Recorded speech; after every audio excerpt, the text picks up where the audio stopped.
Salamo fizarana faharoa zany no dindinika ny rahantsika ary mbola fitintsika amin'ny androany ity manasanao ampitiavana.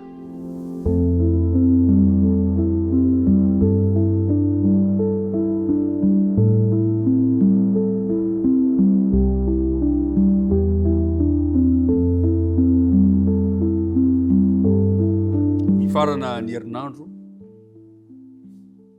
kanefa na izany natysana dia atolotra antsika mandrakariva ny araba satria ny araba tokoa mantsy toy ny fahalavavany ka tsy lany amamina ary antolotra ho an'izay sahaza azy izany ka dia miaraba antsika rehetrarehetra tsy maty fomanaina tafahona somatsara amin'ity androany ity andeha ary araka ivavaka isika anoho izao dinidinika izao.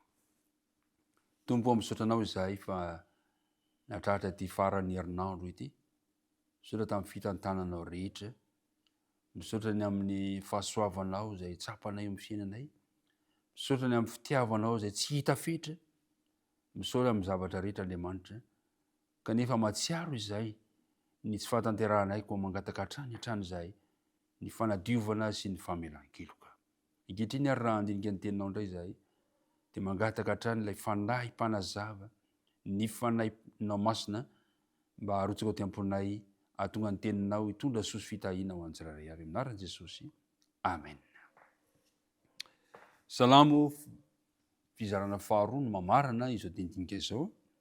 Ny andinina tao tadina moa dia izay voasoratra amin'ny Salamo 119 manao hoe: idiranao ny firenena Andriamanitra, eny idiranao ny firenena rehetra, ivaly sy iobo ny firenena samihafa satria mitsara marina ny firenena ianao, ny firenena samihafa ambonin'ny tany dia entinao.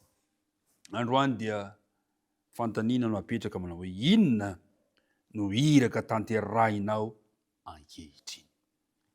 Tamin'ity herinandro ity tokoa mantsy dia nampafantariny ny mpanao salamo antsika na raha antsika amin'ny bokin'ny salamo rehefa isehon'ny zavatra farany amin'ny fotoana fiverenan'i Jesosy ka hatrany amin'ny famarindringanana ny ratsy fanahy aorianany arivo-taona. Nampafantariny mpanao salamo antsika izany faminaniana izany. Raha raisitsika ao an-tsaina ireo toe-javatra ireo dia mipetraka ilay fanontaniana manao hoe inona ary no iraka tanterahinao ankehitriny. Manoloana izany fisehon'ny zavatra rehetrarehetra izany, manoloana ny fanantenana izay amen'ny mpanao salamo antsika, inona ary no andraikitra raisiko sy raisinao amin'izany.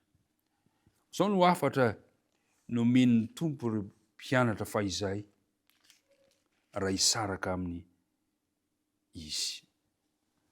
Nanome torolalana mantsy Jesosy tamin'ireto mpianatra reto mba ho vavolombelon'i Kristy hatramin'ny farany tany. Izao no afatra napetraka tamin'izy ireo.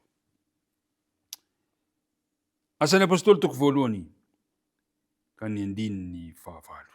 Hoy izy hoe: fa hahazo hery ianareo, hahazo hery ianareo. Le ianareo ao anatin'izany ianao, ao anatin'izany aho. Ahazo hery isika. Inona le hery? Ahazo hery ianareo amin'ny ilatsahan'ny fanahy masina aminareo. Iriko mba hitoetra ao am-ponao ny fanahy masin'Andriamanitra. Iriko mba hitoetra ao an-tokantranonao ny fanahy masin'Andriamanitra. Ary maninona moa? Iriko mba eo anivon'ny fiangonana, eo anivon'ity firenena misy antsika ity, ny fanahy masin'Andriamanitra. Fa azo hery ianareo amin'ny ilatsahan'ny fanahy masina aminareo ary vavolombeloko an'i Jerosalema sy eran-Jodea sy Samaria ary hatramin'ny farany tany.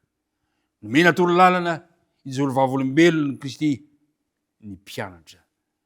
Asa iray ho fitorian'ny fiverenan'i Kristy izany toe-javatra izany. Izany voalaza ao amin'ny Mateo 5:20. Asaina manohy izay natomboko ireo mpianatra ireo, izaho sy ianao. Ho avy ny farany. Ny anjara antsika, inona no andraikitrao, inona no iraka tanterahinao, manohy ny asa izay natomboko ireo mpianatra ireo isika. Izao no taridalana izay nomena antsika. tsy namela antsika maritra samyreriny fomba mety hitondrana ny filazantsara am'izao tontolo izao Kristy rehefa nilaza tamintsika mbanao an'izany avy tao mitaberina kely any an-danitra noho ny voany zany baiko izany avy any an-danitra le baiko manana firaisana ety amin'i Kristy ny asantsika izy no mitarika sy manome hery antsika ny amin'izany mahafinaritra ny mieriseritra zany ilay mpamonjy mora azo indrindra ilay momba antsika ilay mpitantana antsika ilay tonga marana ny tantarany tany ilay anangana fanjakana tsy ho raha mandrakizay izy no mitarika sy manome hery antsika asany izany fa tsy atsika ny manaraka ny taridalany no asaina ataontsika ikenao ve ny taridalana omeny tompo anao na iza manaiky anonona ny anaran'i Kristy ho tompo sy mpamonjy ny fiainany dia tokony anaiky any koa ny taridalana izay asainy ataontsika ho voamarika tsara amin'izay fahatahaka ny nataon'i Israely nasain'Andriamanitra nanaraka ny torolalana izy ireo rehefa izay dia nataony tanteraka izay hiverina fa tsy azo tanterahana dia izao ny fampahirizana efa miasa am-pontsika sy eo am-pon'ireo namantsika sahady ny fanahy masina efa miasa sahady eo amin'ny fanapa-kevitra raisinao androany amin'ny fanapa-kevitra raisinao io ry mpiara-midinika namana efa amponao sahady ny fanahin'Andriamanitra asaina makany amin'ny toerana iray isika rehefa tonga ny fotoan'ny fanapa-kevitra mba ahafahantsika manasa azy ireo ho isan'ny vahoakan'Andriamanitra mitsangana eo ziona miaraka amin'ny zanak'ondry mianatreha zany toejapatra izany tsy asaina mamorona fomba fiasa sy fitaovana isika satria tsy napetraka naoviana ho eo amin'ny fibaikoana ny asa isika ny anjarantsika manaiky inona no iraka mpanaovin'Andriamanitra anao inona no iraka ho tanterahintsika ho vavolombelon'i Kristy eo amin'ny toerana misy anao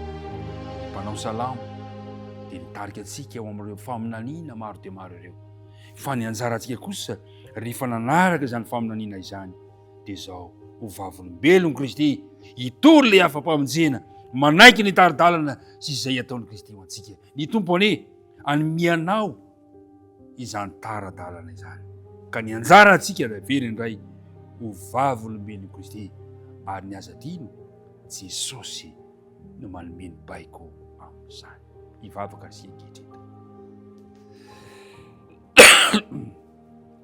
Andriamanitra tsara rainay misotranao izahay noho ny teninao ka mampafantatra anay fa misy iraka tokony ho tanterahinay iraka avy any aminao iraka avy any an-danitra mibaiko anay mba ho vavolombelona eto amin'izao tontolo izao izahay hitory ny afa-pamonjena hitory anao Jesosy Kristy ilay tompo sy mpamonjy ilay ho avy hitondra fiainam-baovao anay mitahizo ampiara-midinika amiko izao mitahiny fanapa-kevitra raisinay tsirairay avy mitahiny fiainanay mitahizy izay mahakasika anay rehetra misaotra tompo ny amin'ny fananana ny tsirairay avy faharetana amin'ny fiarahana aminao tsy ho verimainana izy ireny mba hitondra fitahiana kosa eo amin'ny fiainanay ho avy rehetra aminarana Kristy nangatana ny vavaka amen